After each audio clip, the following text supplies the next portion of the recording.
Bethesda and id Software surprised us with a remaster of the original Quake first-person shooter a couple years ago, and they did it again this year. When QuakeCon happened, they decided to throw out an absolute monster of a remaster, offering a ton of content old and new of this second entry. Let's dive back into id Software's legacy of fast-paced shooters. Here is my review of Quake 2 for the Nintendo Switch.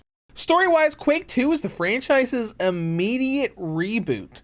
Instead of following up on the original's gothic and demonic roots, it completely changed to an alien sci-fi plot. Humanity is at war with the Strogg, an alien race that kidnaps humans and converts them into cyborg soldiers. You play as a lone marine during an offensive on the Strogg's home planet in an attempt to end the war in one fell swoop. Now, there really isn't a lot of story here. While you do get some cool cinematics at the beginning and end of the game, you really only have how you get there, where you're going for each mission, and what happens once it's over. When it comes to gameplay, this is a sort of collection. It's a fast-paced first-person shooter where you're running around 3D areas, pushing switches to open doors, and gunning down tons of cyborg enemies.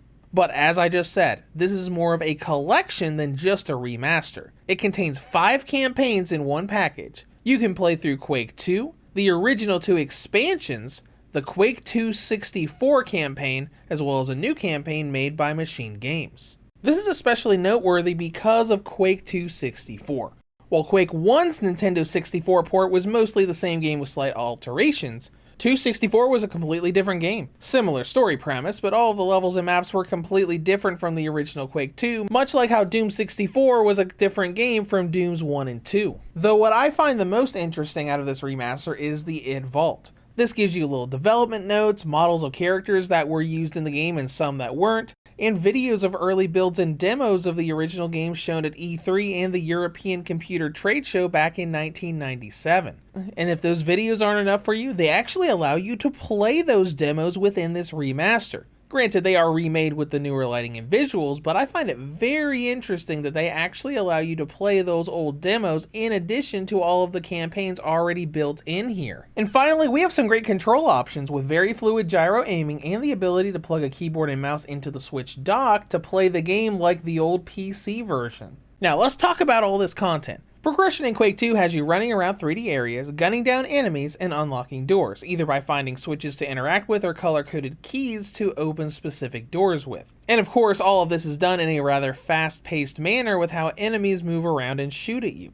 Back in the day, this was a big step up from the likes of Doom and even Quake 1 with the more fluid movement of the player and firearms, weapon wheel feature to make it easier to cycle through items and guns, and just how everything moved and looked in comparison.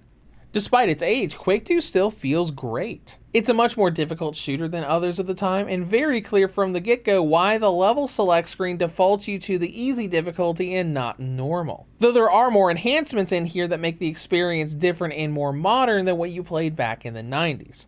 We now have a handy compass tool to show you where your next objective is, and a lot of the AI is a lot smarter than they were before. Back in the 90s, enemies couldn't follow you through different elevation levels or jump across large gaps, and now they can. That's about all I have for gameplay. It's a blast to play through, especially with how fast-paced things are with the performance, which we'll talk about in just a moment. So let's get to content and length, and you know there's a lot here. The game only costs $10 US, and you have 2 full games, 2 expansion packs, a new campaign, the demos, the multiplayer. There's a huge amount of content here for the price. While we don't have the add-on feature Quake 1 and the old Doom games do, there's still a lot to dive into. Next up is presentation, which is mostly great. The visuals were enhanced with new lighting and a lot of different features that you can toggle, from depth of field to dynamic shadows. Though it is worth noting that a lot of the textures were taken straight from the original game, especially in Quake 2 64. It looks fine during motion, but you can tell there's blurring on the textures if you stop to look at them. The only nitpick I'll make about presentation is the item and weapon wheel. The text that shows you the number of shots in a gun or number of a certain item in your wheel is so small it is nigh impossible to read. Even in docked mode on my TV, I could barely read those little numbers. It could have used an increase in font size. But now let's talk about the superb performance. Even on the Switch, you will get a near constant 60 frames per second from start to finish with near non-existent load times. The only times the frame rate drops under 60 is during the new campaign, and even then it only goes down to the mid-50s. You probably won't even realize it's dropped by the time it goes back up.